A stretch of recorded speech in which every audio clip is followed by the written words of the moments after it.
and prophets. And tonight we're going to go over Malachi.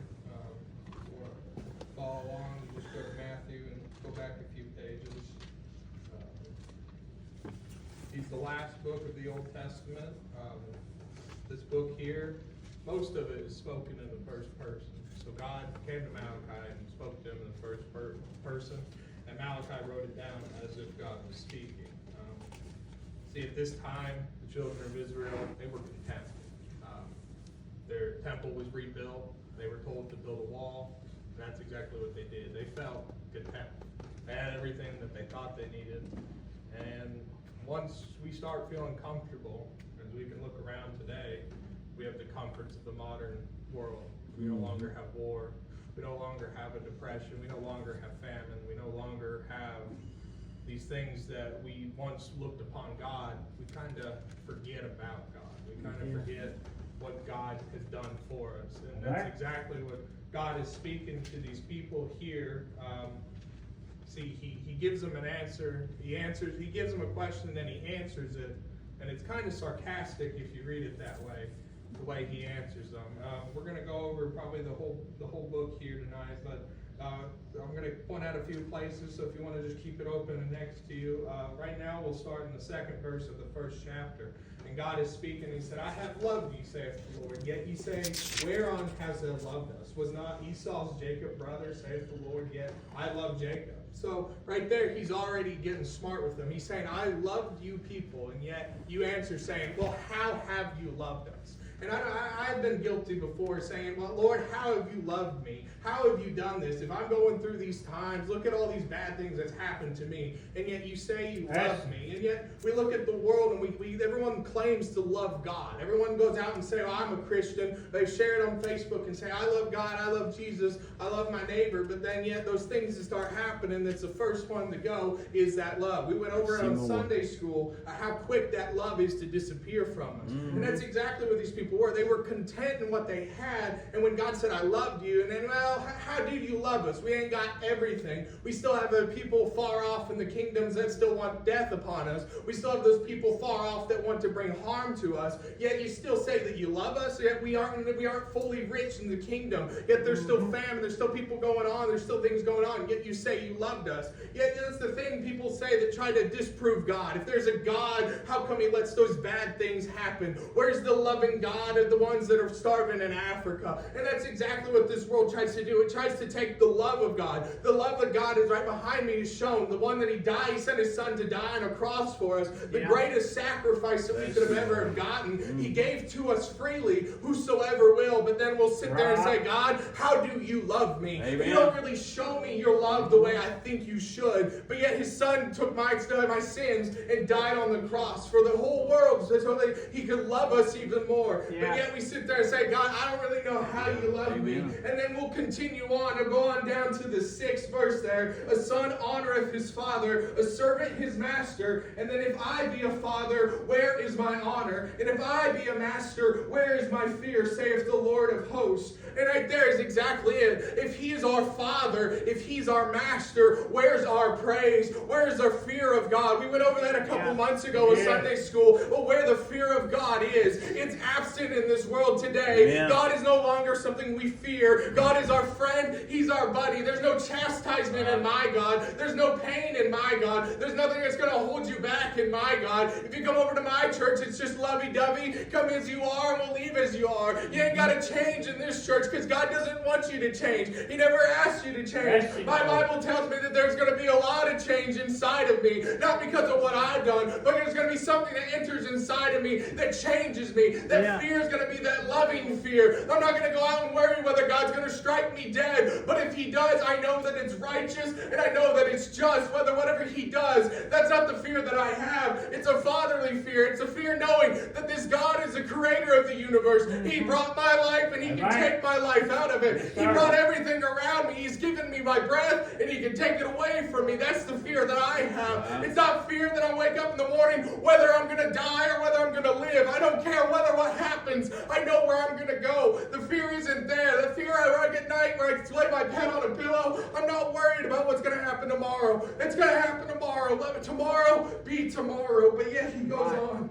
He says right there, O priests that despise my name. And ye say, where have they despised thy name? And if you continue reading on, it says, you have polluted bread upon my altar, and you have said, wherein have we polluted thee? And it's, if you say, the table of the Lord is contemptible, and you have offered blind for sacrifice, is this not evil? If you offer the lame and sick, is it not evil? Offer it not unto the governor, will he please thee and accept thy person, saith the Lord of hosts. Right. See, these priests, these men, these guys of God, these people that were supposed to be honoring him, the ones that were supposed to be giving the praise and thanks, they were bringing them the nothings. They were bringing them the lambs that were going to die. They were bringing them the ones that were blind, the ones that were sick, the ones that weren't even fit to give as a gift to their governor, but yet they're going to give to the creator of the universe. They were going to give to their God and say, God, is this acceptable? It wasn't acceptable. It said it polluted the altar. He didn't want those. Instead of the cream of the crop, they were getting the wrap, just the trash of the crop. But yet we think it's okay to give God our worst because he can make the best out of it, right? No. God asks for the best. He says, I want the ones without the spots. I want the ones without the blemishes. We come to church.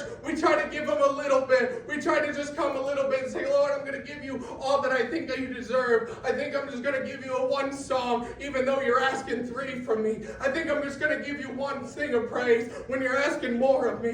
See, that's what God wants. He wants the best from you. Because the thing is, these lambs were a gift from God. That's once we realize all the things we have are from God, it really starts to realize that God just wants you to give it back to him. Once you realize the things that you have are truly God's, and you just got to give it back to him, it starts to realize things in your life start to change. This is God's to begin with, so you can have it back, God. I know it's the prettiest lamb. It could go for a pretty big money, pretty big penny over there, but I'm going to give it to you instead. See, these people were just polluting the offer, and they said, is it not evil? And they thought they were getting away with it. They're asking, how are we doing this? And they know that they're doing it with the sick lambs, the blind lambs, and they're sitting there just wondering, what do you mean? What do you mean? What do you mean? How am I doing these things? And they think that they can get one over God, but God sees it all. And that's exactly what he's telling them right now. He says, I don't want the weakness. I don't want the blind. I want the best from you. I've given you my son. I want the best from you. The least you can do is give me the best. That's all he's trying to tell us people today. It's just, I want your best, but yet sometimes I still want to give him my worst. I want to give him the littlest I can. I want to give him just a itty bit of me, even though he's given me all that I have. And I'm thankful for that today. I'm thankful that he'll call me out and say, that wasn't enough. That wasn't enough from you. I'm going to need more from you. But yet we continue on. If we go over to the 11th, and it says right here, it says, for there are rising sun unto going down the same, my name shall be great among the Gentiles. In every place incense shall be offered unto my name, and a pure offering, for my name shall be great among the heathen. And that's exactly it, saith the Lord. But you have profaned it, and saith the table of the Lord is polluted, and the fruit thereof, even his meat, is contemptible. Ye also behold the weariness it is. You have suffered, yet saith the Lord of hosts, and brought it which was torn, and the lame and sick, thus have brought the offerings. Should I accept this at the hand, saith the Lord? But cursed be the deceiver, which hath brought in his flock a male, and voweth to sanctify unto the Lord a corrupt thing. For I am a great king, saith the Lord of hosts, and my name is dreadful among the heathen. And that's exactly what it is. He scared the ones that are out in the world, thinking they're going to get away from it. They're scared of the name of the Lord. They're scared of what God can do to them. They've already seen the kingdoms brought down of God, and yet they think they can get away because they're the chosen people. And that's what we Christians think we can do, because we're the chosen people, right? We can give God a little bit because we're already saved. We got saved when we were 12, and I can just get my way through all the way till I'm 75. I can just keep on kicking the can of praise a little bit further on down the road. But God, his name is great. He's a great king. We should give him our praise. We should give him our best. That's what he wants from us. He doesn't want a little bit. He wants it all. He wants us to be that hot spirit for him. But yeah, we'll continue on down into the second chapter. It was right before he was calling out the people. Now he's calling out the priests. If you go on down to the 7th verse of the 2nd chapter, it says, for the priest's lips should knowledge, and they should seek the law at his mouth. For his messenger of the Lord of hosts. See, that's exactly where we're at the world today. These priests, these men of God, the pastors, you look out into the world, they're no longer spewing the knowledge of the Bible. They're spewing knowledge of the world. They're going to the Bible colleges. They're telling them exactly what they were told in those classrooms. They're telling them the theology, where it came from, the Greek, the breakdown of the Hebrew, what this means, that means, this means, and they're leaving God completely out of it. But people are still going to them. They're trying to figure it out. These were the men of God that they were chosen. They had to be pure in the bloodline. They had to do all these things to be a priest, but yet they were just letting these things go on by. They were the only ones that could enter into the temple, enter into the high of highs, but yet they just thought they could get on by because they had the name of priest. And that's exactly what's going on with the pastors, the preachers, the lay members of the church. We're just getting on by a little bit further, and we're just going to think God's going to sit back and be content with it. But God calls them out right here, and He'll continue to call them out. Those churches will eventually be empty. Those pastors eventually will wake up in hell and realize what they've done. And I feel personally that their punishment's going to be greater because they've led so many souls astray. But yet we continue on into the second chapter. He now goes on to what we now today see as nothing but as important, and that's marriage. See, God has made marriage as a great covenant. He gave it to Adam and Eve. He said, now you guys are one. You guys have got this. We've got to look at marriage as this holy thing. It's not something that we can just throw away. But yet we look out into the world, and that's exactly what it is. We'll get married for a week. If we like each other long enough, we'll see how long it goes. If not, we'll just go down to the courthouse, get a quick divorce, and see where it goes. Amen. See, in the second chapter, in the 10th and 11th verse there, it talks about inviting these and getting married to kingdoms of other gods and getting these people into there. And God does not like that. He does not want you to get those covenant with those other lands. He wants you to focus on the godly connection that He set up here. He set up the connection between a man and a woman. That's exactly what we're supposed to do. It's supposed to be something holy. It's something supposed to be sanctified. But yet this morning we were watching the news and we could see exactly what they think of marriage this morning. They could see exactly what they think of it. It's just something we could sign on a piece of paper and it's done, it's legal, and then we'll just go on with it. But that's exactly what it isn't. God set it up to be a fulfilling promise. See, I don't complete Hannah. Hannah does not complete me. I'm complete in Christ, but she complements me. Amen. We're opposite in many ways. We will fight and bicker over the small things, but yet together we are strong, and the devil wants to break it up. The devil wants to break up the strong marriages. The devil wants to break up the marriages of the world. That's exactly why they're under attack. That's exactly why you can go down to the courthouse and get a divorce in 25 minutes if you truly want it. The devil knows that marriage is this great, strong bond that can build up families that are indestructible. But yet if we can break down the easy part of it, the marriage, the connection between the two of us, that's exactly what he wants to do. And if you don't think divorce is wrong, show them all down into the next verse. I think it'd be the 15th verse, the 16th verse, where it says, for the Lord God of Israel saith, He hateth putting away. God hates divorce. He hates it. He doesn't want you to divorce. This isn't something you should go into lightly. Marriage is not something that's a light commitment. It's no longer dating. We no longer have to just sit there and pity around. It is a covenant forever. When we say those vows, and it says, for death do us part. That's exactly what we should focus on before we get married. It's a death covenant. I cannot leave her because I see someone greater on the street. She cannot leave me because she sees someone greater on the street. She has to wait. We have to go through this thing through death. God set this up that way. Amen. If you ain't got a problem with it, talk to Him, because He'll tell you exactly what He is. Amen. He's a great King, and He doesn't care what we think, and He'll make sure how small and mighty you are. And if you'll go on down to the 7th, He'll remind you again. It said the 17th, and it says, have you wearied the Lord of your words?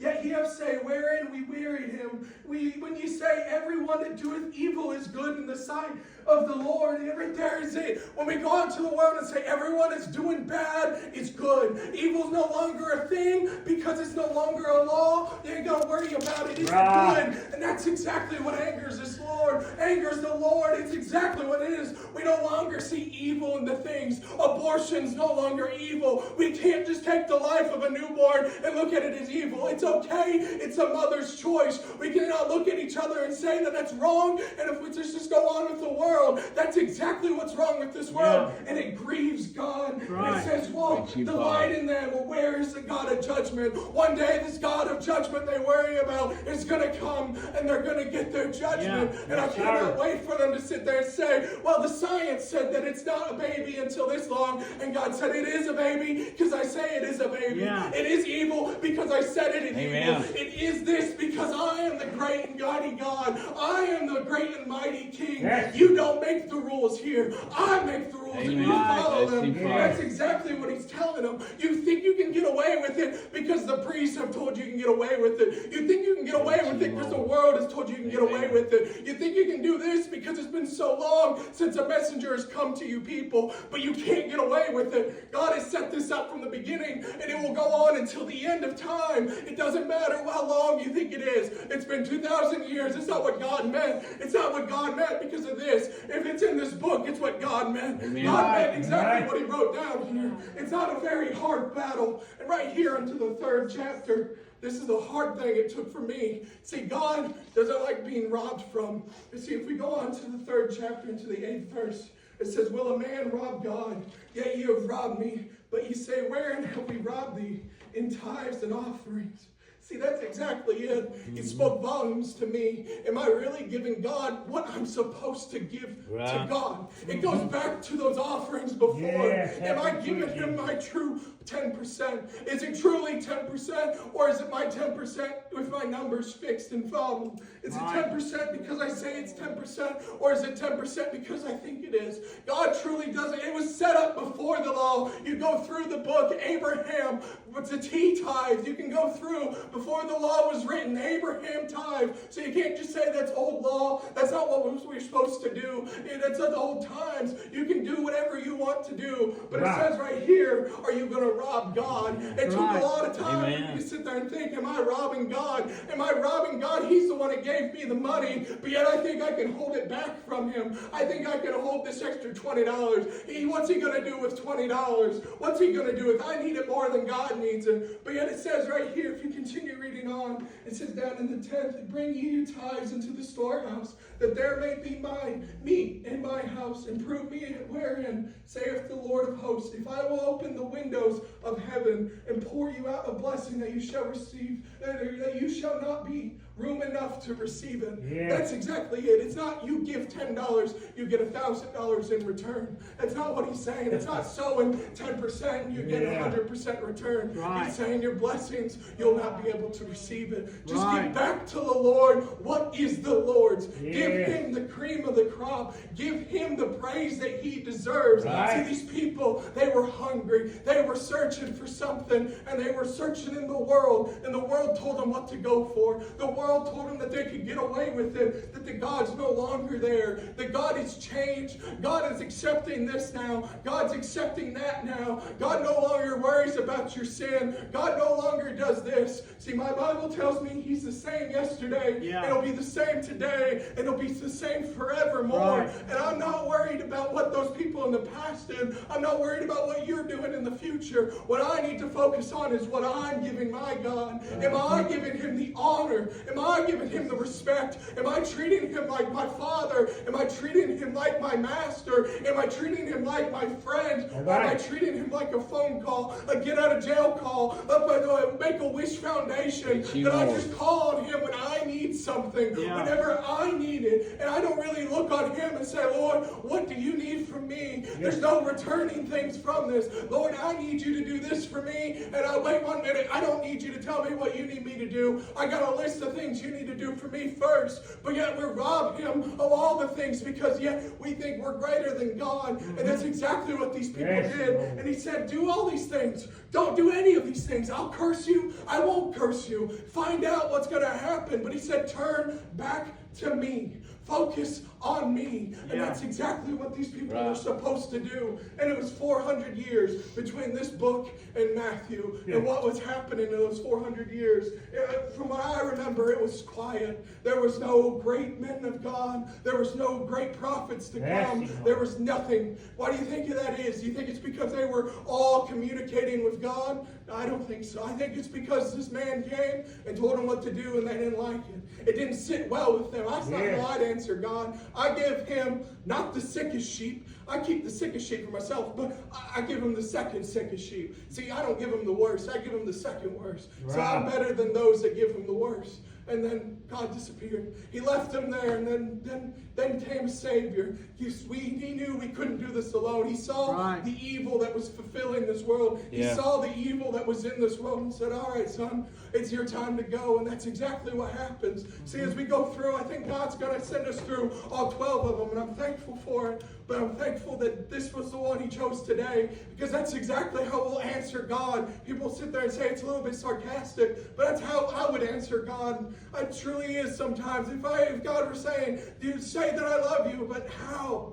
That's exactly how I answer God sometimes. That's exactly how I think I would do it. But yet we think we're greater and mightier. But I need to give back to God what's God. I need to give him the praise that he deserves. Because he's the creator. Amen. He's my friend. He's my Savior. He's my all in all. You guys are great friends. You guys are great family. But you guys can't get me out of here. You didn't bring me into this world. You don't give me the breath. You don't give me the ambition for tomorrow. You don't hold my tomorrow. But yet the one, my Father, my friend, my Master is the one I should give it to. He gave it all to me. The least I could do would be give it what is his. What he asked for me to give back to him, to give back to him. So as we go through the minor prophets, I thank him that we go on through and we focus on what we need to give to God. Because God is worthy of our praise. He's worthy of our song. He's worthy of our hour of our Sunday, an hour of our Wednesday, an hour and a half if it takes us. It's not something we got to come,